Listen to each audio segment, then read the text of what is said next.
Clara Mae Whitmore fell to her knees in the snow. The last of their flowers spilled out, a white ghost on the ground. After 4 hard months alone, she had nothing left to give. But then she heard hoofbeats through the storm. Subscribe now to see who it is and comment your city so we can see how far Clara's story goes. Seeing that spilled flower was the last straw for Clara. For 4 months, she had chopped wood and stretched every last beam. She watched her children grow thin, their daddy gone to his final rest. Mama, it was Samuel, her 12-year-old boy. He sounded far too old, with the weight of the world on his shoulders. She could not let him see the defeat in her eyes. Get your sisters inside now, she said, her voice hollow. She heard him lead the little ones toward the little sod cabin. The twins, Lucy and Hannah, seemed to cry all the time these days, and young Thomas's cough was a constant rattling sound in the dark. The cabin door shut, leaving her all alone in the quiet storm. The freezing cold seeped right into her bones, but she did not move. She knew she ought to get up, but she just could not find the strength. She felt like a broken woman, just waiting for the end to come. Lord, she was tired clean down to her very soul. Daniel, she whispered to her late husband, I cannot do this anymore. You left me with 5 children, $40, in this awful winter. She had not cried once in all that time, not where the children could see.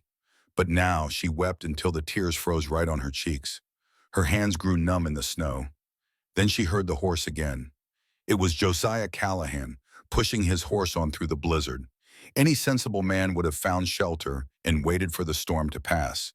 But Josiah had not been a sensible man for 6 long, lonely winters. He was a mountain man, living alone with his horse and his memories. He pulled his collar up tight and squinted, trusting his horse to lead on. In his saddle, that's when he saw her, a figure in the snow. At first he reckoned it was just a shadow, but shadows don't wear thin gray dresses. Her hair was whipping wild in the wind. Josiah pulled his horse to a stop. The woman knelt in front of a sod house, the roof sagging heavy with snow. She was still as a statue while spilled flour blew away around her. His first thought was to keep riding, and he hated himself for it. He knew other folks' troubles had a way of sticking to you, and Lord knows he had enough ghosts of his own to carry. But then the woman swayed like a tree about to fall. Josiah was off his horse before he even made the choice. Clara heard the heavy boots crunching in the snow. A man. She should have been scared, but she was too tired to care. She'd sold the rifle 3 weeks back for medicine anyway. Let him come, she thought. She was just too empty to fight.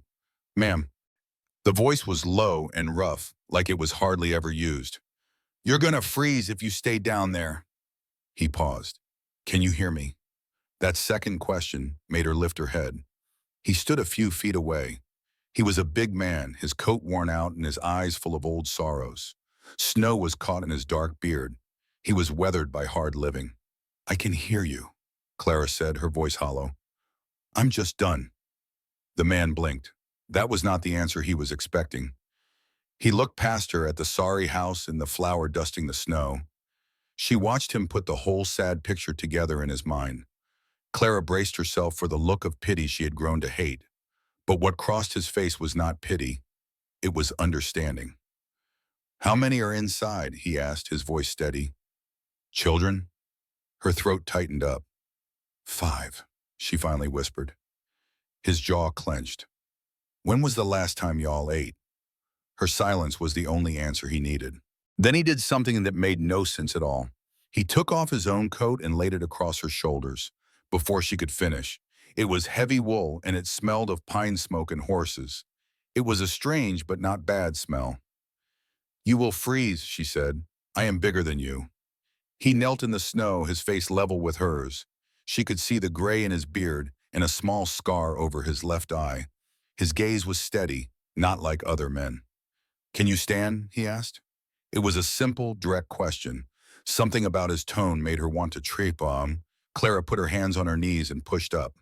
Her legs shook fiercely, but she made it to her feet.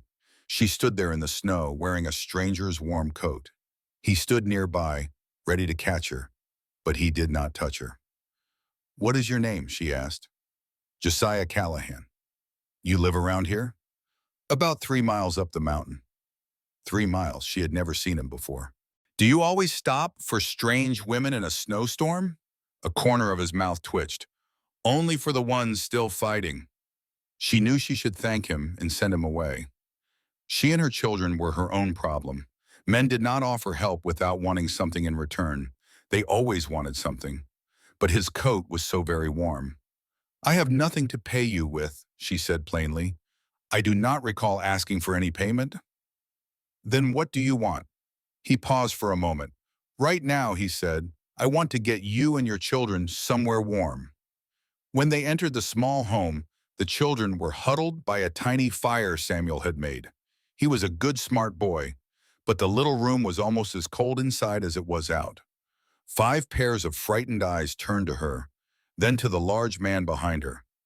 Samuel stood up straight, his hand resting on his father's old hunting knife. Who is that? His voice cracked. Mama, who is that man? His name is Mr. Callahan, Clara said. Her own voice sounded hollow. He stopped to help. We do not need any help.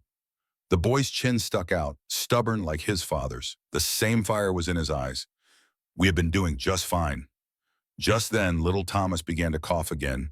It was a deep, wet sound that filled the small room. Abigail rubbed his back, her face pale.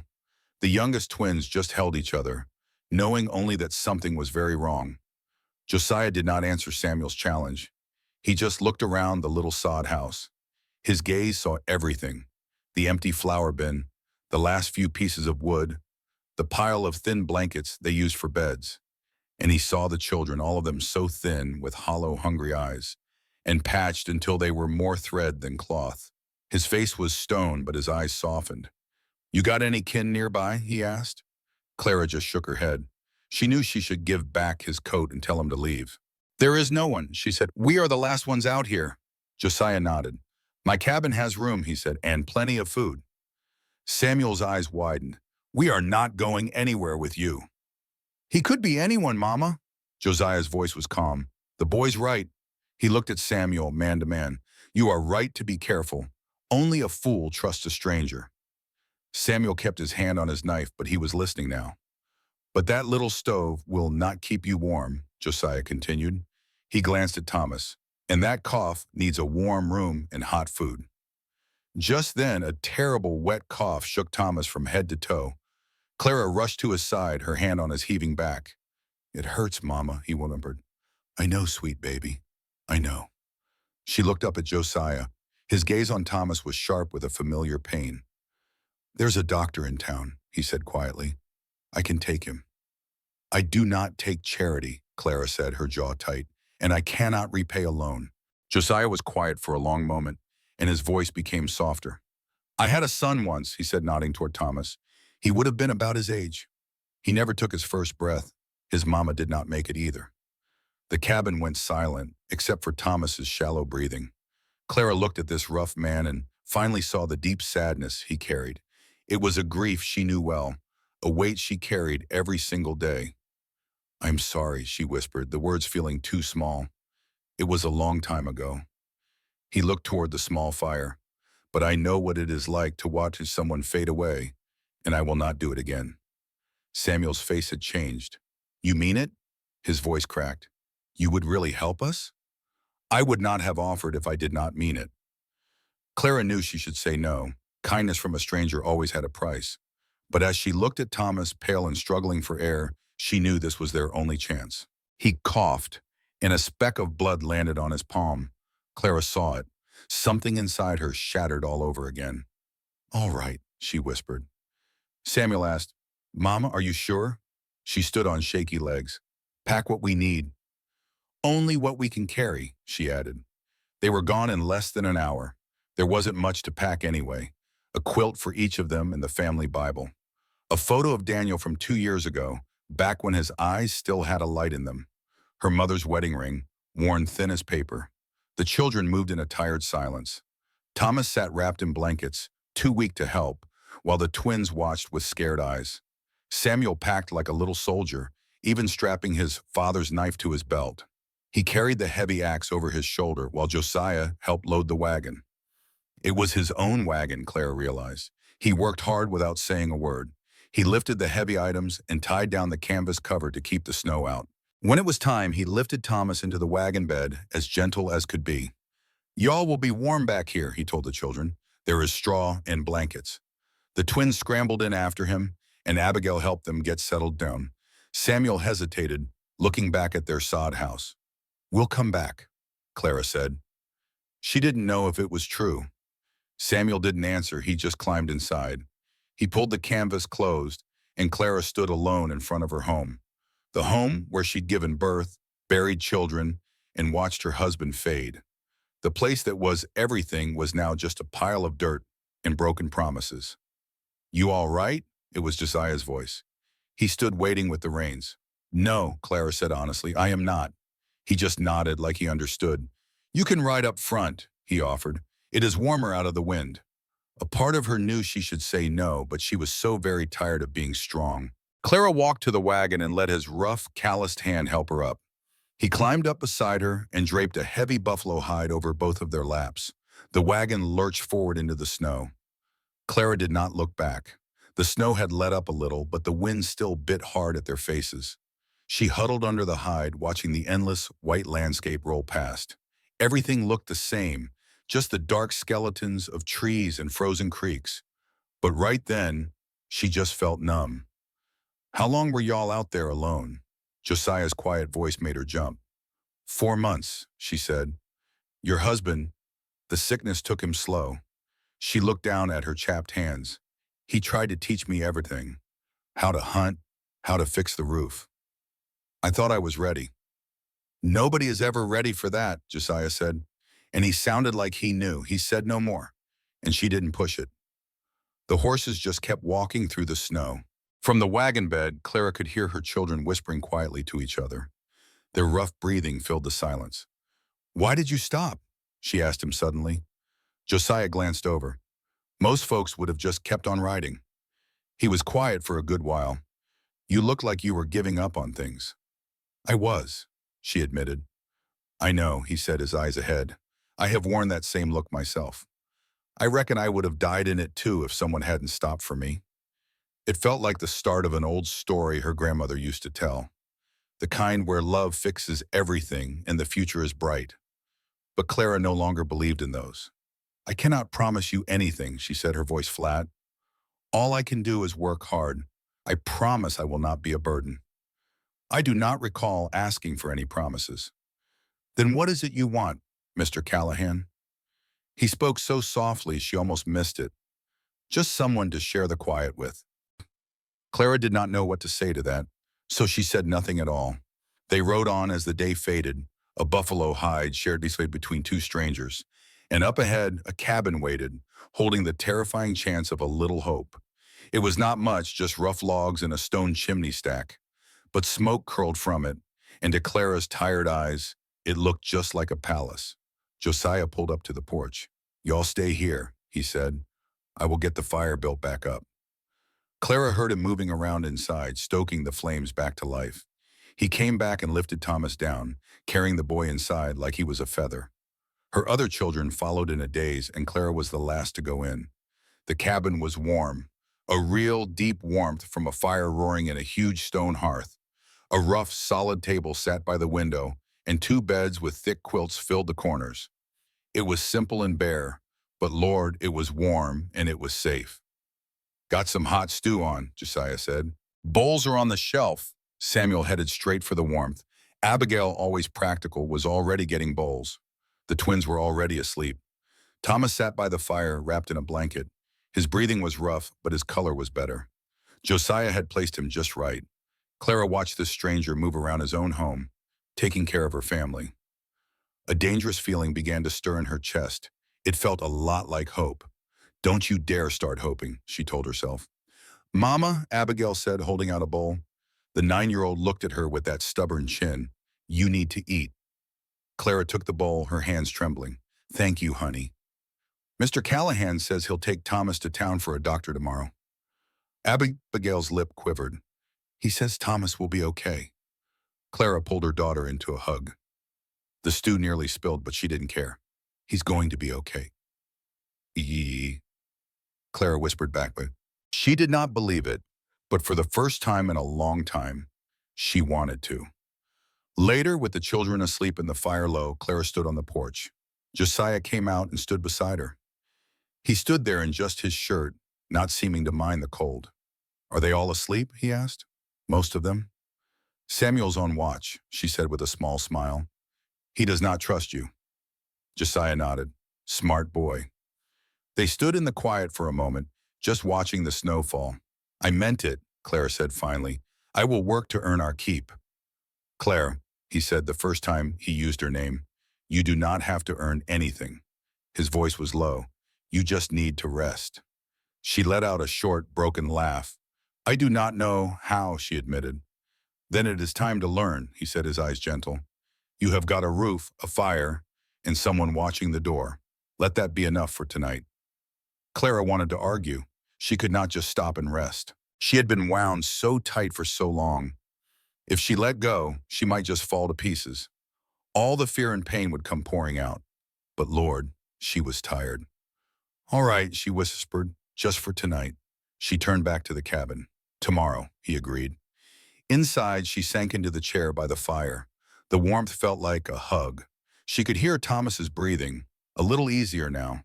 The twins were curled up together, and Samuel was sitting guard by the wall, with his father's knife, but they were finally safe. Clara buried her face in her hands and let the tears come. Outside, Josiah watched the snow, thinking of the woman inside. He thought he was done with people, done with feeling anything at all. For 6 long years, grief was his only company. Then he saw her. Seeing her in the snow felt like a new, terrifying beginning. Clara woke to the smell of coffee, confused by the warmth and quiet. Then it all rushed back. The storm, the stranger, the dark ride. "Easy now," Josiah's voice said as he poured her a cup. "The children are fed. Your boy's been watching me like a hawk." He almost smiled. "I don't reckon he's blinked once." Clara saw Samuel in the corner, still on guard with the knife. The girls were whispering on the bed. But where was Thomas? "He's sleeping," Josiah said. "His fever broke an hour ago." Clara's breath hitched. 4 months of terror washed away. All that fear, all that worry might finally be over. "Thank you," she whispered. He just shrugged it off. "The fire did the work," he said, handing her the coffee. Their fingers brushed, and she pulled back like she'd been burned. "I'll ride for Doc Pearson once the road clears," he told her. "I told you I can't pay," she said, her jaw tight. "And I told you I don't recall asking," he replied evenly. She wasn't used to kindness without a price. "Why are you doing this?" He was quiet for a long moment. "It matters to me," she pushed. "Because I spent 6 years out here alone," he said, his voice rough. Telling myself the silence was enough. It was not. Clara was speechless, watching this man who saved them. Samuel stood up suddenly. "Mama, can I speak to you outside?" Josiah gave a small nod, turning back to the stove. Clara followed her son out into the bright, cold, snow-covered morning. A fresh snow covered the whole world in white. In the distance, the mountains stood big and purple. The moment the door shut, Samuel turned to his mother. "We cannot stay here. We do not know this man." "He could be anybody," Samuel insisted. Clara replied, "He saved Thomas. He gave us a warm bed and hot soup." "That is not more than others have done," Samuel argued, his face a knot of worry. He was just a boy, forced to think like a man, and she could see the fight inside him. "Papa would have been careful." The words stung Clara, but she stood her ground. "Your papa has been gone for 4 months, Samuel. I have done everything to keep this family together. I sold his rifle and my mother's silver. I buried my husband and 2 babies. Her voice trembled. "I kept going for you and your sisters, but I am tired. I cannot do it alone anymore. Samuel, if this man wants to help, I will let him. He is offering us a roof and a chance to make it through the winter. The only other choice is to watch your brother die." Samuel's chin began to tremble. "I am scared, Mama," he whispered. Clara pulled him into a hug, though he was almost too old for it. He buried his face in her shoulder. "I know," she said. "I am scared too." "What if he is not a good man?" Samuel asked. "Then we face it together. Right now, he is all we have." When she let go, his jaw was set. "I will keep watch," he declared. "I know you will," she said. Samuel nodded, looking far older than his 12 years. We will handle it together. They went back inside, and the next 3 days were quiet and strange. On the second day, Josiah rode to town and returned with Doc Pearson. The doctor was a tired, gray-haired man who smelled a little of whiskey, but his hands were steady and his eyes were kind. Lung fever, he told Clara after checking Thomas. It is bad, but I have seen worse. Keep him warm and resting. I will leave medicine. Will he be all right? Clara asked. Doc Pearson paused. He is young, so he will fight hard. You got him here just in time. Another week out there, and he would not have made it. Clara felt her knees go weak and held the table. Thank you, she whispered. The doctor looked from her to Josiah. You are a lucky woman, he told Clara. This one does not usually take in strays. He must see something special in y'all. Just doing my part, Josiah said. The doctor shook his head. No, you are not, and we both know it. The doctor promised to return in a week, then left. Clara watched his wagon go. He is right, she said, turning from the window. Josiah was now quietly wiping the table. His movements were slow and steady. He kept his eyes down. I don't take in strays. That door's been closed for 6 years. Then why us? She asked softly. He paused, staring hard at the table's old wood. I don't rightly know, he finally admitted. Been asking myself the same thing. Clara was silent, not knowing what to say to that, so she found work to do. The children's clothes need a good washing. I can heat my own water, he said gruffly. I know, she replied, but you don't have to. He finally looked up at her then. Later that night, she sat across from him by the fire. Josiah was carving a small piece of wood, turning it into a little horse. His hands moved like he'd done it 1,000 times before. You carve much? She asked. He shrugged. Keeps my hands busy and my mind quiet. What kind of thoughts? She pressed gently. The cabin was quiet, save for the crackling fire. The kind that only come in the dark, he said low. Reminded me of all I've lost. Clara knew that feeling all too well. Your wife, she whispered. Her name was Margaret. He said the name like it was a heavy stone. She would have been 29 this year. Tell me about her. Josiah's hands stopped their work as he stared into the flames. For a second, Clara saw the hard walls around him crumble. She laughed at everything. He swallowed hard. She made this place a home. She made me feel whole. How long were y'all married? 2 years, he said. We were hoping for a baby. When we found out she was expecting, I thought our life was finally starting. He trailed off, his voice thick with old pain. Clara just waited. The labor went wrong, he whispered. Doc Pearson did all he could. He shook his head slowly. I lost them both, right here in my arms. The silence was heavy. Before she could think, Clara reached out and covered his hand with hers. He flinched but let her touch stay. I'm so sorry, Josiah, she said softly. He looked from her hand to her face, and a quiet understanding passed between them. It was a long time ago. That don't make it hurt less, she replied. No, ma'am, it surely don't. They sat that way for a good while. Finally, Clara pulled her hand back. I ought to get some sleep. You should, he agreed, but neither of them moved a muscle. When she finally went to her bed, she felt his gaze on her back, a warmth she couldn't shake. After that night, their days found a new rhythm, starting with Clara making breakfast at dawn. Josiah went to tend the stock, with a suspicious Samuel trailing close behind. Inside, the girls helped Clara while Thomas rested, his color finally coming back. Still with 5 kids in a one-man cabin, things were loud and crowded. Samuel watched Josiah like a hawk, but somehow this new life was starting to work. On the 5th day, Clara found Josiah in the barn, fixing a broken harness. His hands moved with a sure and practiced ease. You need something? He asked.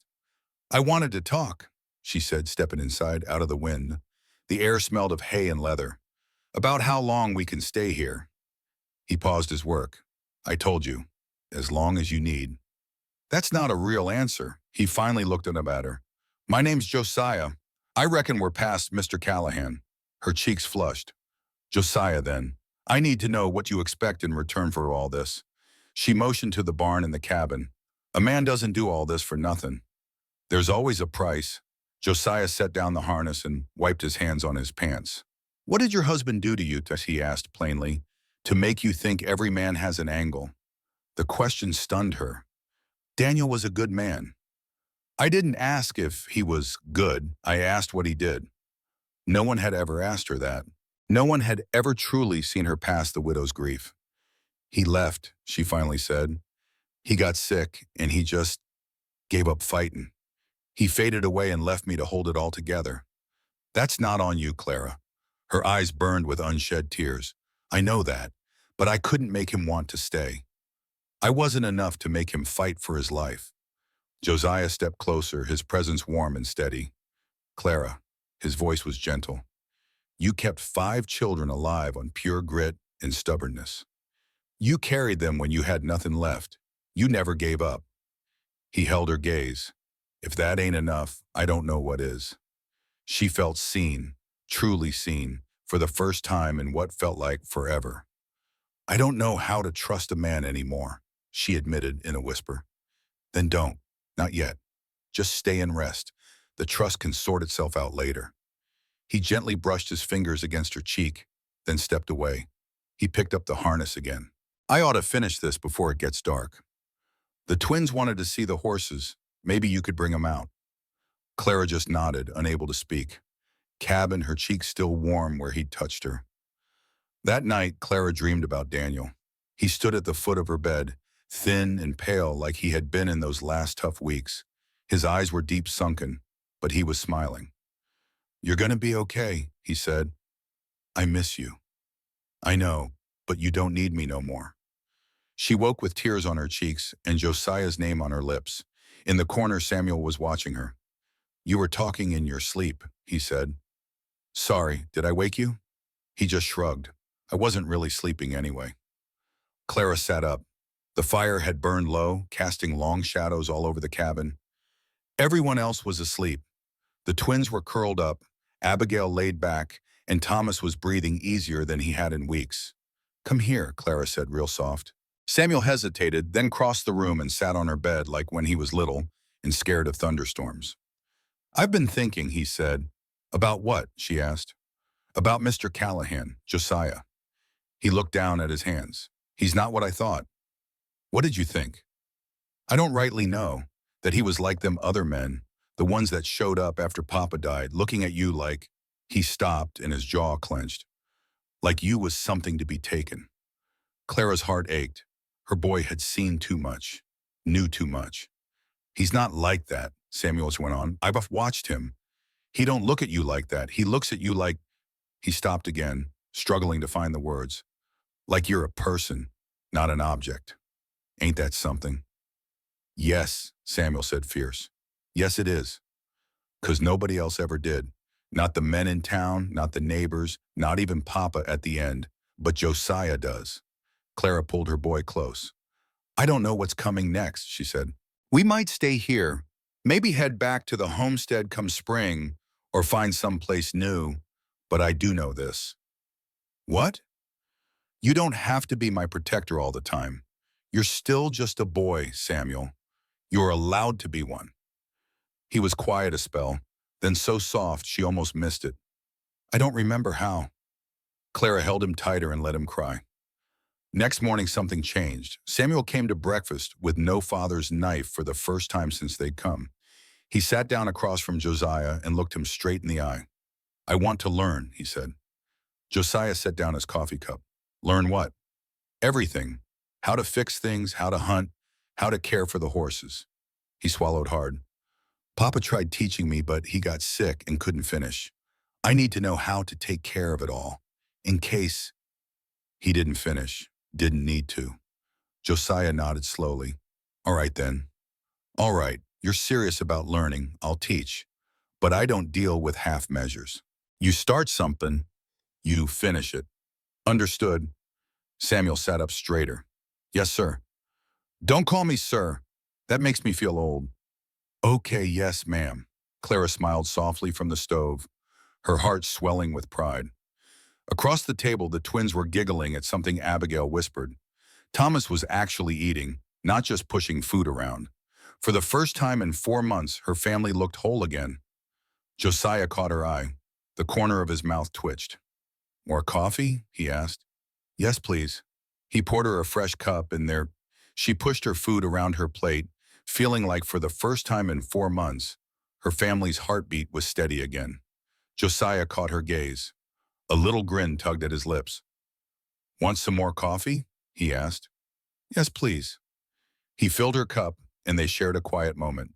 Their fingers touched, and this time they stayed. 2 days later, a rider came up that mountain.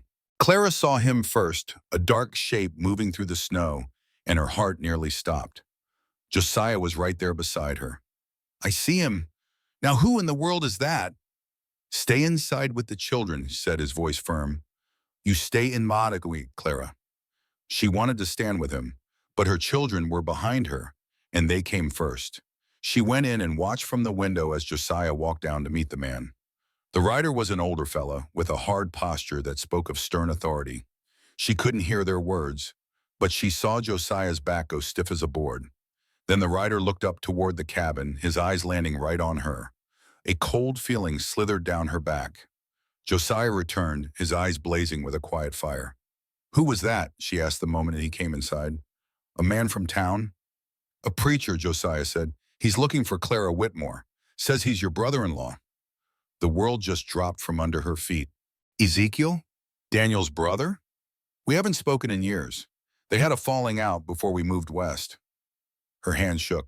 What does he want? Josiah's jaw was set like stone. Your children. Clara couldn't feel her legs. The words echoed in her head like a terrible gunshot. He wants your children. From far away, Abigail's little voice asked, Mama, what's wrong? Clara couldn't answer. Her throat closed up, and her hands had gone numb. Josiah moved to her, real slow and gentle. Clara, look at me now. She looked. His face was a blur. Breathe, he said softly. Just take a breath. What does he mean?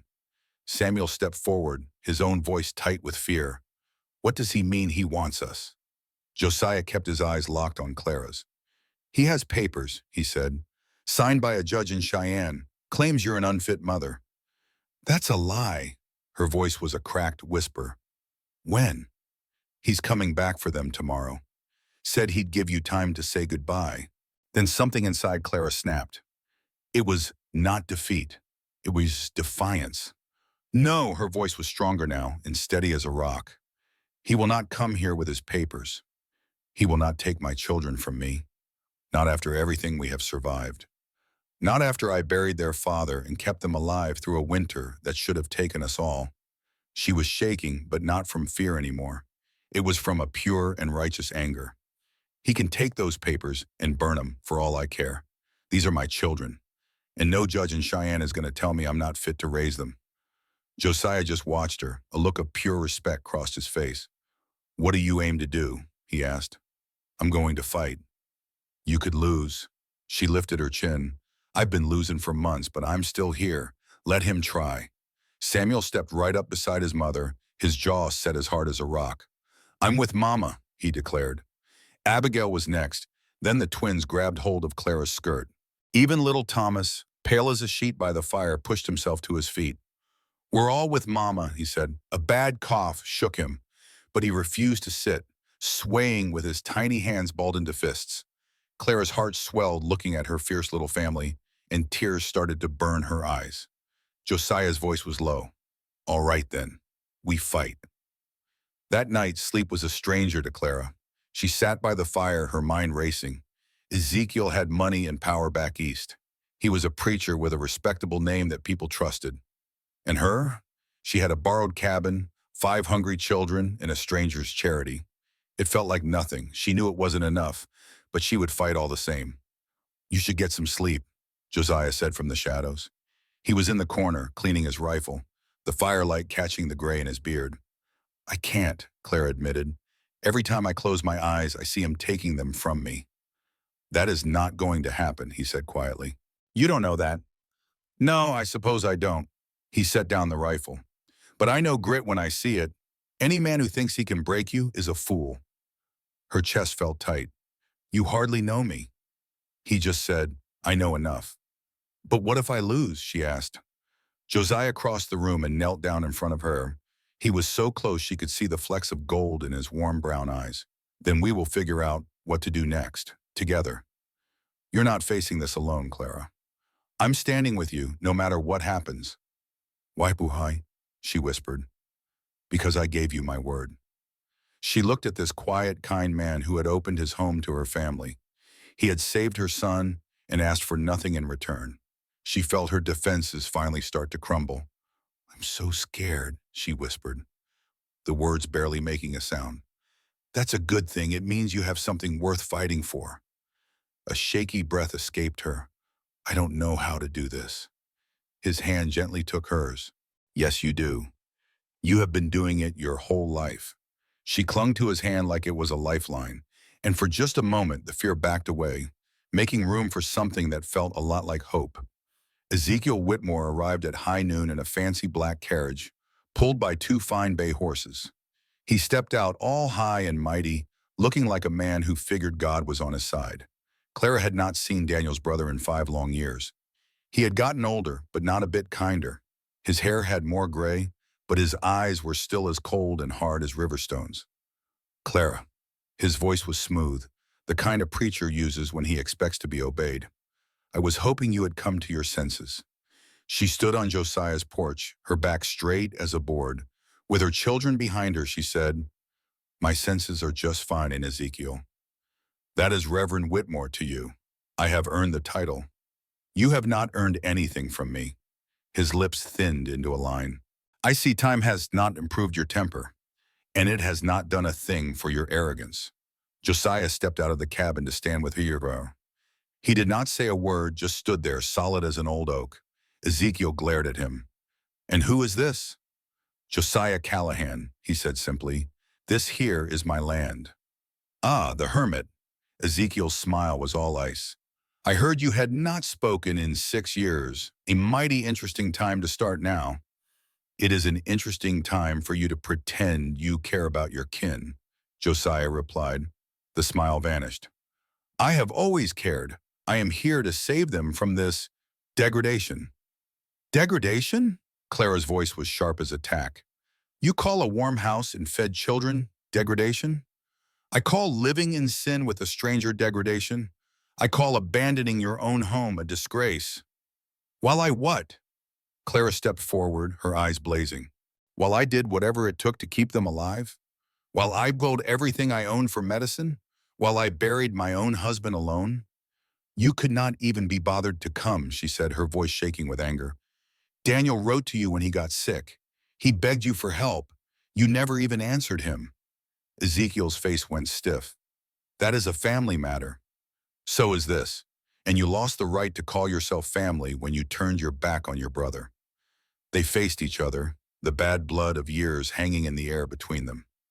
I am not giving you my children, Ezekiel. Not today, not ever. He pulled a folded paper from his coat with a smug look. This says otherwise. Judge Harrison in Cheyenne declared you unfit. I have legal authority to take all 5 children and return them to a civilized life. Let me see that paper. He handed it over. Clara's heart sank as she read the cold words. It was all there, official and stamped. It named her, Clara May Whitmore, as an unfit mother. It said her moral character was in question. Who told you these awful lies, she demanded. That ain't lies. It's just what concerned folks have seen at your place. The county surveyor came by 2 weeks ago, said the roof's caved in and the children ain't dressed right. Ezekiel's voice was all fake sympathy. I'm not here to punish you, Clara. I'm just trying to save you from yourself and to save my brother's children. I can give them a proper home, an education, and a good Christian raising. I am a Christian, she said, and you're living in sin with a man who ain't your husband. Those words just hung in the air like poison. Clara felt Josiah get real still beside her. She wanted to explain how honorable he'd been, but she saw in Ezekiel's eyes it wouldn't matter. He had already made up his mind. The children will come with me today, he said. You can visit them, of course, once you prove you're a fit mother. No. The voice wasn't Clara's. It was Samuel holding his father's knife. His face was pale, but his eyes were blazing. We ain't going anywhere. With you, Ezekiel looked down at him like he was a bug. Samuel, put that thing away. I understand you let my pa die alone. You never came, you never wrote, you never cared one bit. I understand that you are not my family. Not anymore. My family is right here, he pointed to Clara. She's my family. So are they. He motioned to his sisters and Josiah. You try to take us, and I'll fight you till I drop. Clara's heart just about burst with pride and terror. Her brave boy. Ezekiel's face turned beet red. You see, this is what I mean. A proper boy doesn't threaten his elders. He doesn't wave a knife around like some kind of wild animal. This is why they need me. Enough. Josiah's voice was quiet, but it cut right through Ezekiel's ranting. I've listened to you for 10 minutes. I haven't heard one word about what's best for these kids. All I've heard is what's best for your reputation and your pride. He took a step forward. Ezekiel stumbled back a step. You want to talk about a Christian raising? Well, here's what I know. It says to care for widows and orphans. It says to love your neighbor. It says not to judge other folks. He took another step. And I know Jesus spent his time with outcasts, not with fancy men looking down their noses at others. Ezekiel's jaw was tight. You dare. Oh, I dare. I've been watching this woman for weeks. I've seen her work herself to the bone. I've seen her put these children first every single time. And I've seen those children are fed, warm, and loved, despite everything. He stopped right there, now close enough to touch. So you can take your papers, your judge, and your so-called Christian charity, and get off my land. These children are staying right here. The air went still. Ezekiel just smiled. You really think you can stand against the law? You think your threats change a thing? He looked right past Josiah to Clara. I will be back in 3 days with the sheriff. You can hand over the children then, or I will have you both arrested. He turned and walked back to his carriage. As the carriage started to pull away, Ezekiel leaned out the window. 3 days, Clara. Use them well. The moment he was gone, her legs gave out. Josiah caught her just in time. I got you, he said softly. I got you. 3 days, she whispered. It is not enough. Josiah said, it has to be. He helped her to the porch steps as the children gathered, all asking questions. Quiet now, Josiah said firmly. Give your mama a minute to breathe. And they did. Josiah knelt down in front of Clara. Listen to me, we are going to fix this.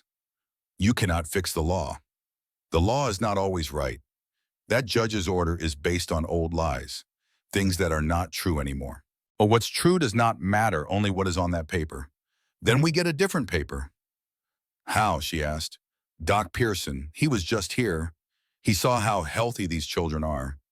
He saw how strong they are getting. His word means something around here. And there is Widow Boone. She has known me for 20 years. She can speak for me. But that will not be enough to stop a judge, Vitam. Maybe not, but it might buy us some time. Time to fight this the right way. He took her hands. Clara, I will not lie to you. This is bad, but it is not hopeless. You have been through worse. Have I? You survived, Daniel. You survived that winter. You survived being ready to give up. His grip tightened. You are still here, and so are your children. That means we have a chance. Clara just stared at this man, a stranger only weeks ago who saved her son, a man who now stood ready to fight for her. Why, she finally asked. Why do you care so much? He was quiet for a moment, his voice low when he spoke. For 6 years, I have been hiding up on this mountain, running from everything that hurts. Then y'all showed up. You and your 5 kids. You reminded me of something. You reminded me what it feels like to have something worth protecting. He gently touched her cheek. His voice was so gentle. I can't promise we'll win, he said, but I promise I'll be right here with you.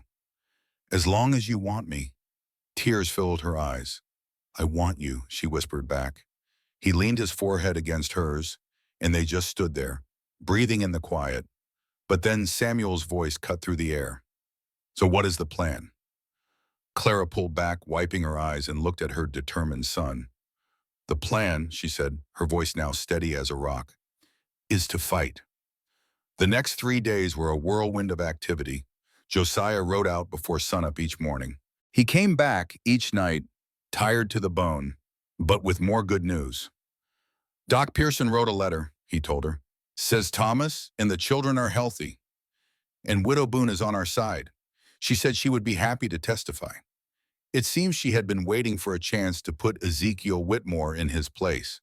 The next day, Josiah took Clara into town to face all the whispers and stares.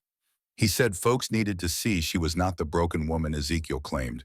So she put on her best faded blue dress, all clean and pressed, and she walked right down the main street of Rollins with her head held high. When people stared, well, Clara just stared right back at them. At the land office, she filed the paperwork proving the homestead was still hers. They stopped at the small Methodist chapel on the edge of town. The minister there was a kind man who listened to her whole story. When she finished, he nodded slowly.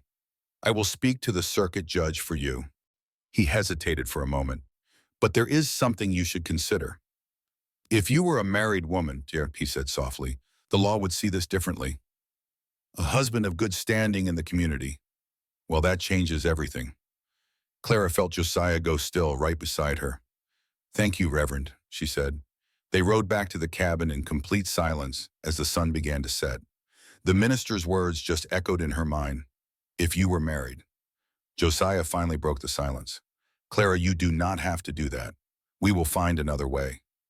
And what if we do not? She asked him softly. He had no answer. Clara reached over and touched his arm. Josiah, I know this is not a fairy tale, but I know you are a good man and I know you care for my children. Swallowed hard. I have feelings for you, Josiah, feelings I never thought I would have again. Maybe it is not love just yet, but it is something real. And if marrying you means I can keep my children, Clara, let me finish. Her voice was strong now. If marrying you means keeping my kids, then I will do it. But only if you can look me in the eye and tell me this is not just about pity. Josiah pulled the wagon to a halt and turned to her. His face was serious and open. I spent 6 long years building walls around my heart, he said. 6 years telling myself I did not need anyone, could not survive losing someone else. And then you showed up in that blizzard and all those walls came tumbling down. He took her hands. This has nothing to do with pity, Clara. I am asking because I cannot imagine my life without you. Your children have become my own in every way that matters. I am asking because, his voice cracked, because I love you. I know it is too soon, and you might not feel the same, but it is the honest truth. I love you. I think I have loved you since you looked up at me from that snowbank. Clara's heart just stopped. Then it started again, beating like a drum. Yes, she whispered. What was that? Yes. Tears of joy were streaming down her face, but she was smiling wide. Yes, I will marry you. Yes, I want this with my whole heart. Josiah just stared, hardly believing his ears. Then a real, true smile spread across his face, warm and full of light. And he pulled her into a tight embrace. They held each other as the sun went down. And for the first time in a long, long while, Clara felt like everything was going to be all right. They married the next morning. It was simple. No flowers or music, just the children and Widow Boone as their witnesses. The young minister from town said the words in Josiah's cabin. Clara wore her best blue dress, and Josiah wore his cleanest shirt. The twins tossed dried corn, and Thomas coughed right through their mouths. Samuel stood in the corner, his arms crossed, but his eyes were shining bright. When it was all done, when the minister called them man and wife, Josiah gave her a soft kiss, full of promise. Clara looked at her family and felt something she had long forgotten. She felt peace. They had just 1 hour until Ezekiel came back. 1 hour to get ready. 1 hour to find their courage. 1 hour to become the family they were always supposed to be. When the hoofbeats finally echoed up the road, Clara was ready. She stood on the porch with her husband beside her. The word felt strange but right. Husband. Her first husband had faded like smoke. But Josiah was solid. He was real, standing right there next to her like he belonged there, like he had been waiting his whole life. The carriage came into view, but this time it had company. 2 riders flanked it, men with shiny badges and rifles. The sheriff led the way, a heavy man with a gray mustache and weary eyes. Behind them rolled Ezekiel's polished black carriage, looking like it was from another world. Clara's heart pounded hard, but she stood her ground, steady as a rock. Just remember our plan, Josiah murmured. Let me do the talking at first. She gave a small nod, her throat too tight for words. The riders stopped at the edge of their land. The sheriff swung down from his horse, his boots crunching on the snow. He looked up at them on the porch. He saw the children's faces in the window. Mrs. Whitmore, he'd called out. It's Mrs. Callahan, Clara corrected, her voice firm. As of this morning. The sheriff looked surprised, then glanced at Ezekiel, who was climbing down, his face a mask of fury. What did you just say? Ezekiel demanded. I said, my name is Clara Callahan. I was married this morning. She held up her left hand, showing the simple gold band from Josiah. I've got the certificate inside, she added. Ezekiel's face turned beet red. This is a trick. It's no trick, Josiah cut in. It's a legal marriage, all proper and recorded. We have the papers to prove it. The sheriff looked from one to the other, plainly confused. This was not what he was expecting. Reverend, he said slowly, you told me something different. You said we were coming for children of an unfit mother. That doesn't appear to be the situation here. It's exactly as I told you, Ezekiel snapped. She was living with this man unmarried. This marriage is a sham to get around the law. The sheriff shook his head. Reverend, the law doesn't care why people marry. It only cares if it's legal. He turned back to Clara. Ma'am, did you marry this man of your own free will? Yes, I did. And you aim to stay here with him and your children? More than anything. The sheriff nodded, taking off his hat. Well, Reverend, I'm not sure what you want me to do. The court order was for an unmarried widow. This woman is married now. That changes everything. It changes nothing, Ezekiel shouted. He stepped closer, his voice rising. The judge's order is clear. Those children are to be removed and placed in my care. A new voice cut in. That order was based on the story you told.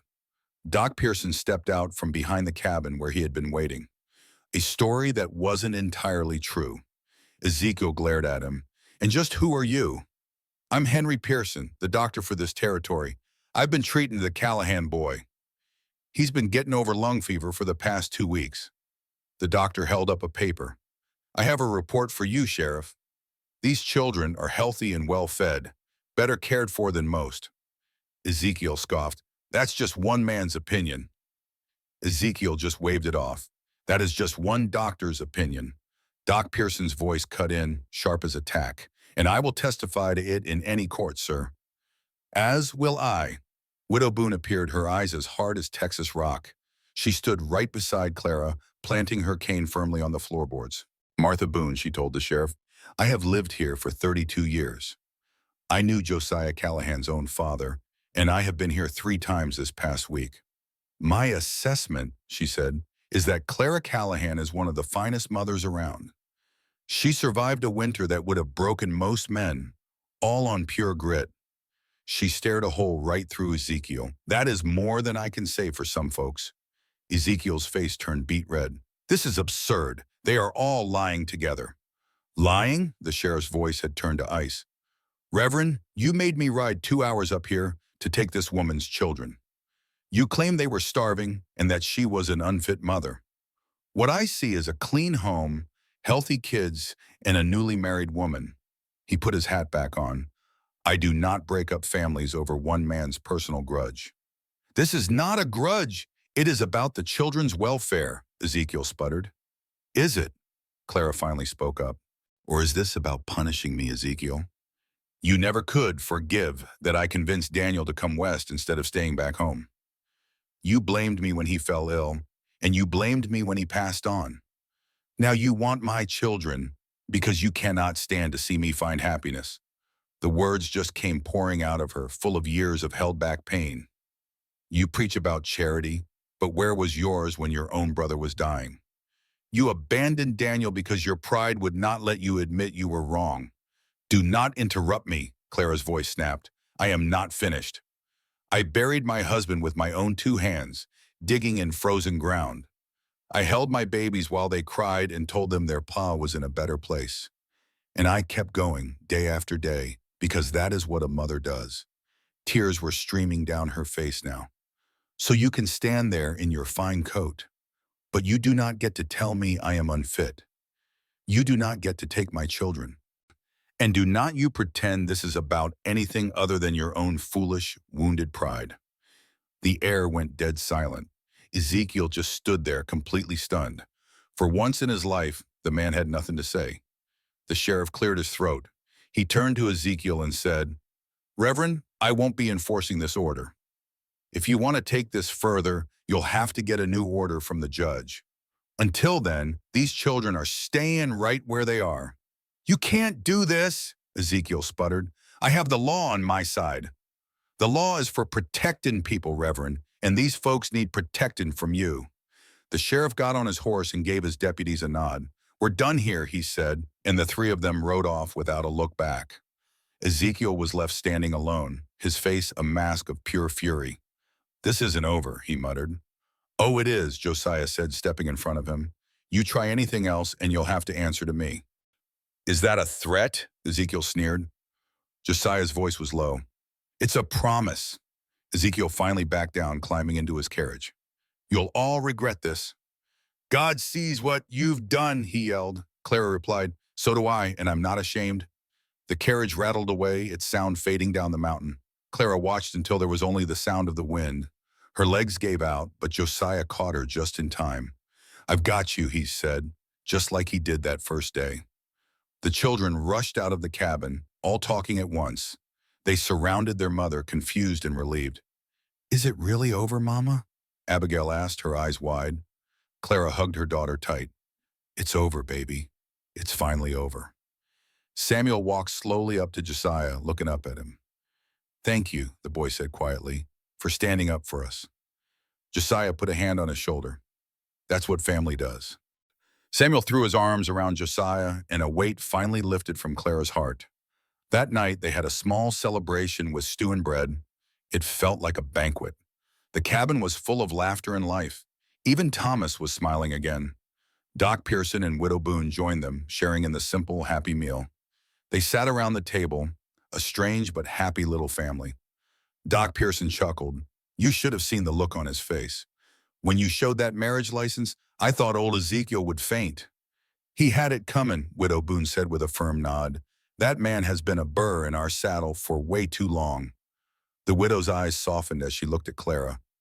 "You did good, child. Stood your ground. Your husband would be mighty proud." She paused, then smiled. Both of them. Later that night, Clara and Josiah sat together on the porch. The stars were scattered like diamonds. "You are awful quiet," Josiah said. She leaned against him and whispered, "I'm just thinking about how just a month ago I was kneeling in the snow, ready to give up. And now I have a husband and a home, a real future. Part of me is so happy, but another part feels guilty, like I do not deserve it." Josiah was quiet for a bit. "Do you know what I was doing a month ago?" "The same thing I did for 6 long years, waking up all alone. I worked until I was too tired to remember having someone next to me. I told myself I was fine, but truth is, I was just plain scared of losing someone again. When my Margaret died, I figured my heart was closed for good. I thought all my love was used up, but then you came along. And I realized I was wrong. Love is not something you use up. It is something that grows. The more love you give, the more you have. You are not betraying Daniel by being happy with me, Clara. You are honoring him, living the life he would have wanted for you. Because if I were gone, I would want Margaret to find happiness again. That is true love. Wanting the best for someone, even if you cannot be there." Clara buried her face in his chest and let the tears flow. Not tears of sadness, but tears of letting go. They held each other for a long time as the stars watched over them. The next morning, Samuel came to his mother with a serious face. "Mama," he asked, "is it all right if I call him Pa? He feels like a real father should." Samuel whispered, "Papa was sick a long time. He'd even forget my name. But Josiah listens. He teaches me things and makes me feel important." His chin quivered. "I love Papa, but I never felt safe like I do with Josiah." Clara's heart broke and mended all at once. She went and hugged her son tight. He was nearly her height, but he leaned on her like he was still a little boy. You can call him whatever feels right in your heart, she told him softly. You reckon he'll mind?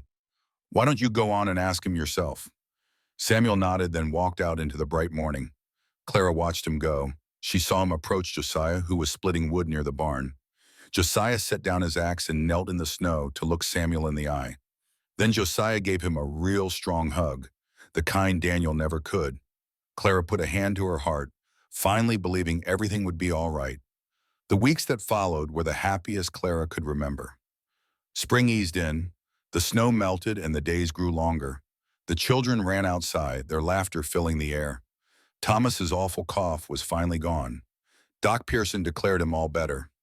Shaking his head, the doctor said, I ain't never seen a boy bounce back like that. He was halfway to the grave. Now just look at him out there. Thomas was still thin, but his eyes were bright and he moved with strength. His mother's stubborn streak saved him, the doctor said. Clara just smiled. You're Callahan's now, he corrected with a wink. That spring, Josiah expanded the cabin. He built a room for the boys and another for the girls, so they had more space. The twins got their own bed but still refused to sleep apart. Clara planted a garden. She planted vegetables, flowers, and a single rose bush from their old home. You sure you want that thing here? Josiah asked as she patted the soil. I'm sure, she said. This is not about holding on to what's gone. It is about bringing the good parts with me. Josiah knelt beside her. I like that. You like what?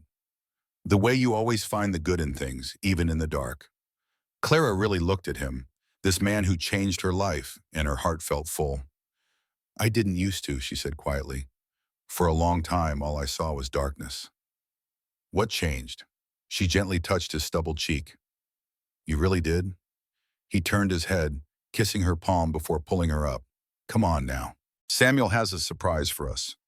They went to the barn where Samuel was waiting. He had been working on a secret project for weeks. All right, close y'all's eyes, he said, barely hiding a grin.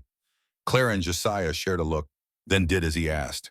She heard him moving around, the creak of wood, then a proud, okay, you can open them now. Clara looked up and her breath caught. Above the big barn door was a new wooden sign carved with the words, Callahan Family Homestead, 1879. The letters were a little crooked, clearly carved by a young man's hand, but they were made with heart. Samuel stood under it, his face flushed with pride. I just wanted us to have a proper sign, like a real family. He didn't get to finish before Clara threw her arms around him, crying and laughing all at once.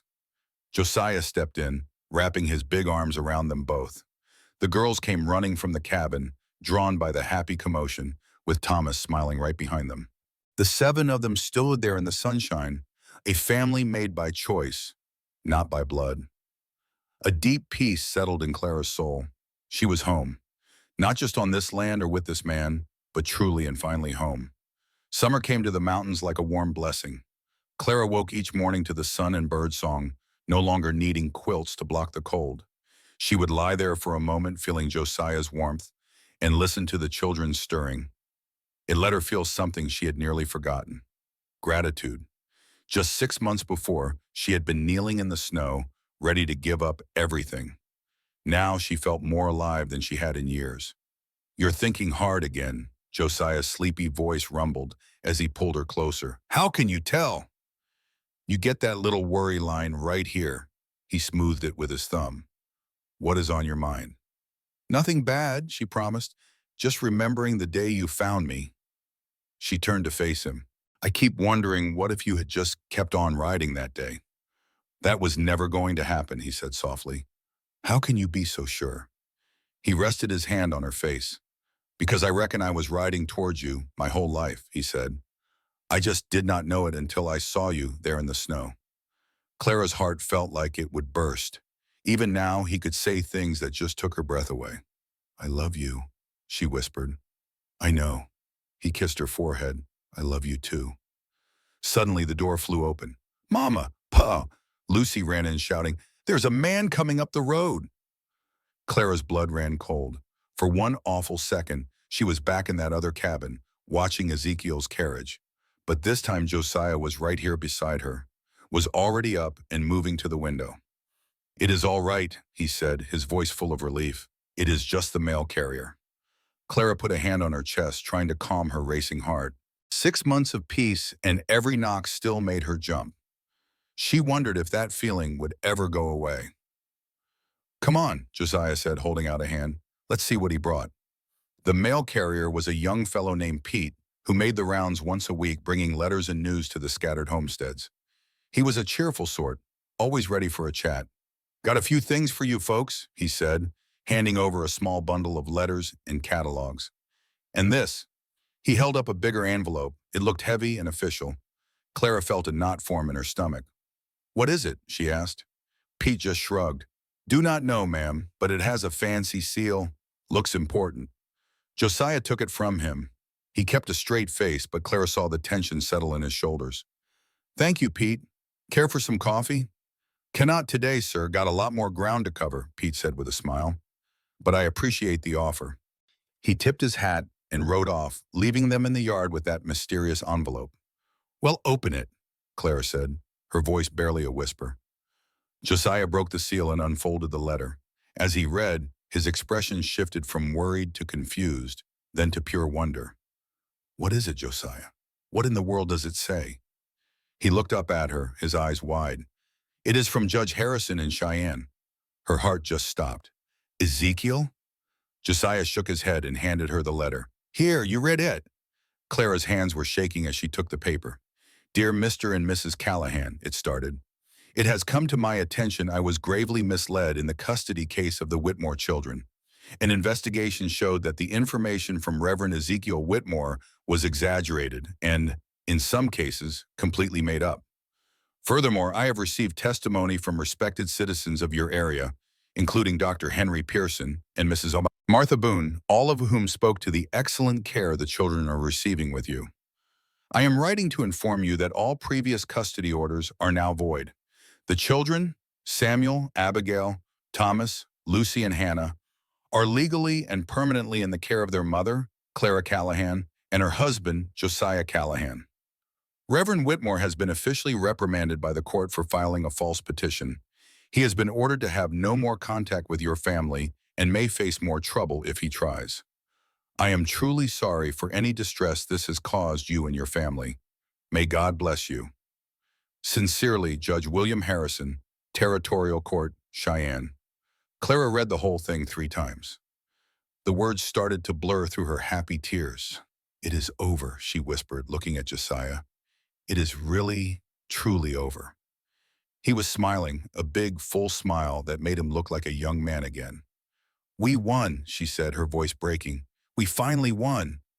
She threw herself into his arms, laughing and crying all at once. Laughing and crying all at once. He scooped her right up and spun her around. "What in the world is happening?" Samuel and Thomas came running from the barn. "What's wrong?" Clara pulled back from Josiah. "Nothing's wrong, boys." She wiped her eyes. "For the first time, everything is right." Then she showed them the letter. Samuel read it, his lips moving with the words. When he looked up, his face was full of hope. "He can't take us?" "No, sweetheart," Clara said softly. "Not ever again. It's all legal and official." The weight of it all hit Samuel. The little man he tried to be just melted away. For a moment, he was just a boy again. He threw his arms around his mama and held on tight. "I was so scared, Mama," he whispered. "I was always scared he would come back for us." "I know, darling. I was scared too. But that's all over now. We don't have to be afraid anymore." Clara held him at arm's length, really looking at her son. She saw that old shadow of fear in his eyes finally disappear. "No," she said. "We're finally safe." That night they threw a real party, not like that quiet meal after Ezekiel left. This was a true celebration with all their friends and neighbors, and food piled on every table. Doc Pearson brought 2 bottles of good whiskey, and Widow Boone came with 3 of her famous puns. Even Reverend Thomas rode up from town, smiling to see the family he had helped bring together. The children ran wild, just full of joy. The twins chased fireflies till they collapsed in the grass. Abigail tried to teach Thomas how to dance, and Samuel, after acting too old for it, finally joined in. Clara sat on the porch, watching everything unfold, a warm cup in her hand. Josiah put his arm around her. You happy? He asked. More than I ever dreamed. Good. You deserve it. So do you, she replied. He got quiet for a second. I never thought I would have a family like this again, he said softly. A real home. Margaret would have liked you, he said, catching her by surprise. He rarely spoke of his first wife. You really think so? I know so, he said. She had a way of seeing right into a person's heart. He looked at her then. She would have seen in you exactly what I see. And what is it that you see? Strength, he said, his voice a little rough, and a heart bigger than Texas. She would have told me to never let you go, probably would have tanned my hide if I'd tried. Clara laughed through her tears. I wish I could have known her. Well, she's part of the man who loves you, he said, so in a way she's part of this too. Clara leaned her head on his chest. Do you think they're watching us? She whispered. Daniel and Margaret? He paused for a long moment. Well, darling, I reckon they are. I like to think they're together somewhere, grateful we kept on living. That's a nice thought. It's what I believe. They sat quiet for a spell, watching the fireflies dance. The kids were laughing and the stars were popping out in the big Texas sky. Then Widow Boom's voice cut through the quiet. Clara Callahan, get over here and set this doctor straight. He's dead wrong about pie crust. Clara laughed and got up. Well, duty calls. Go on and save the day, Josiah said, smiling. I'll be right here. She gave him a quick, sweet kiss. She went to settle the great pie debate. Autumn brought the richest harvest Clara could recall. Her spring garden had gone wild, filling the root cellar with all kinds of vegetables. Jars of fruit lined every shelf and the fields were heavy with grain for the winter. But the real harvest was not the food. It was the family that gathered round the table each night. They were laughing and talking and arguing just like a family should. It was Samuel calling Josiah Paul. He said it so easy now, without any fear that it was not real. It was seeing Thomas run and play, a healthy boy with bright eyes and clear lungs. It was the twins, finally feeling safe enough to sleep in their own beds. And it was Abigail, blooming into a young woman who looked more like Clara every single day. You could see it in Josiah, too. The shadows were gone from his eyes, and he smiled so much easier. He finally had something worth living for, and Clara saw it in herself, in the woman she had become, stronger and softer, more herself than she had ever known how to be. One crisp October evening, she was standing alone at the edge of their land. It was her favorite thinking spot, where you could see the mountains and the valley all at once. Figured I would find you here. She turned to see Josiah walking toward her. How did you know? He smiled. Because I know you. He stood beside her, taking in the view. Something on your mind? Always. Care to talk about it? She took a moment, then said, I have been thinking about the woman I used to be. Before Daniel, before all of this. What was she like? Young, full of dreams. Clara shook her head. I hardly recognize her. That is not a bad thing, he said gently. I know, but it is strange to realize that what I have now is so much better than what I dreamed of. She looked right at him. I never would have imagined this life. Not in a million years. Me neither. Does it ever scare you, thinking how close we came to missing each other? Josiah shook his head. No, I do not think we ever could have. The world has a funny way of putting people right where they belong. I have to believe it, Clara, because reckoning this is all just luck don't make a lick of sense. Not with how I feel looking at you, he held her hand tight. Us meeting was no accident. She squeezed his hand back. No, it surely ain't. They just watched the sun paint the sky all shades of orange. The mountains glowed something beautiful. Josiah, Clara said softly, I've got something to tell you. Her heart was beating like a drum. I'm having a baby. Josiah just stared, his face a whirlwind of shock, fear, and then pure, uncut hope. Are you certain? He finally whispered. Doc Pearson confirmed it. I had to be sure before I said a word. His voice cracked on her name. He pulled her in, holding her like he'd never let go. Clara, I know this must bring up old hurts for you. I know you lost your first. He pulled back, his own eyes swimming with tears. If you need time. Stop, she said.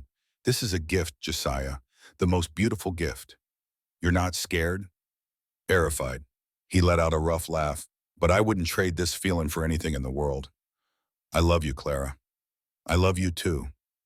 He rested a hand on her belly. All of you. This wonderful family we're building. Clara put her hand over his. If it's a girl, she said, I'd like to name her Margaret. Josiah froze. You'd do that for me? She helped make you the man you are today. He couldn't find the words. The tears streaming down his face said everything he needed to. They held each other as the first stars popped out. And for the first time in a long while, Clara felt hope. The baby came with the spring flowers. It was an easier birth, a blessed one.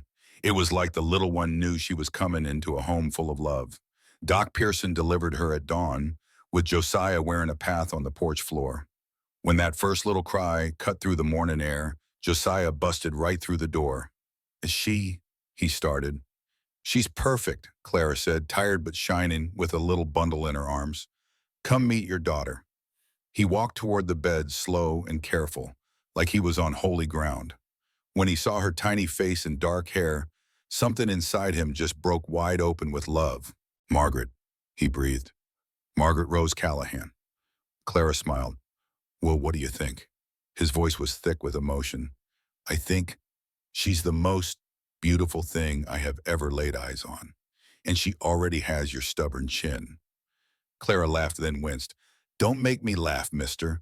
But he just couldn't stop grinning. Can I hold her? Of course, Josiah. She's your little girl. He took the baby so gently, like she was the most precious thing on earth. And she opened her eyes right up to him. Her dark eyes were wise as she looked right up at her father. Well, hello, little one, Josiah murmured. Welcome home. The other children then rushed into the room. Samuel stayed near to the door, looking unsure until Clara held out a hand to him. Come on over. Come meet your new sister. He walked slowly to the bed, looking down at the baby. When he saw her tiny face, the hardness in his own finally melted away. She's so little, he breathed. You were that little once too, Clara smiled. I remember it. She gently touched his cheek. I remember every single moment, Samuel. And I need you to know that this little baby doesn't change a thing. You are my son. You're my firstborn. And nothing in this whole wide world is ever going to change that. His eyes shined with tears. I know, Mama. He leaned down to kiss her forehead.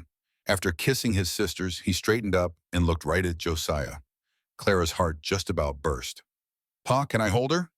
Of course you can, son. Josiah gently passed the newborn over to her big brother. The boy held her like she was the most precious thing on earth. The twins and Thomas crowded around to see. Abigail declared that the baby looked just like their mama and started planning all the things she would teach her. In the middle of all the joy, Clara and Josiah found each other's hands and held on tight. This was the family, the home, the love she never dreamed she deserved. Thank you, she whispered to him. Josiah looked at her, confused. For what? For seeing her when nobody else did. He leaned in and kissed her, a kiss full of promise. 1,000 times over, Clara, he said.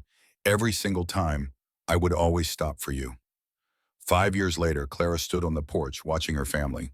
Their homestead had surely grown. They added rooms to the cabin, a bigger barn, and a corral where Samuel was training horses. A bright 16-year-old Abigail now taught the younger children in their very own schoolhouse. Thomas was tall and strong, with no sign of the sickly boy he once was. The 10-year-old twins were as different as night and day, and twice the handful. And little Maggie, at 4 years old, had her daddy wrapped around her littlest finger. Clara rested a hand on her belly, where their next child was growing strong. Mama, Maggie called, running across the yard with her braids flying behind her. Papa says if you don't come in, he's going to eat all the pie himself. Clara chuckled. Is that so? Josiah appeared in the doorway, grinning. A fella can only wait so long, and he led his beautiful family inside. Her whole world was right there at that dinner table. They said grace, a sweet tradition Josiah had started. Then came the happy noise of dinner, with laughter filling the air. Clara looked at the life they had built from nothing but pure grit. She remembered that awful day in the snow when all hope was lost. And then she heard hoofbeats, and a stranger arrived who changed everything.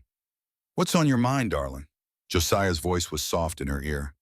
Just thinking how lucky I am, she said, leaning against his shoulder. "We're both lucky," he answered, his presence steady and warm. Later, when the house was finally quiet, Clara stood at the window. She looked out at this peaceful land, lit up by the silver moon. She felt Josiah's strong arms wrap around her from behind. "Come on to bed," he murmured. "What are you looking at out there?" "Everything," she said, turning to face him. "Our everything." He gave her that rare, full smile she loved. "It's a good everything." They stood there a moment, two broken souls who had healed each other. Clara took his hand, and soon the last light in the cabin went out. The Callahan homestead slept peacefully under a blanket of stars. The widow who had nearly given up in the snow had finally found her way. She wasn't just whole again, she was home, and that was everything.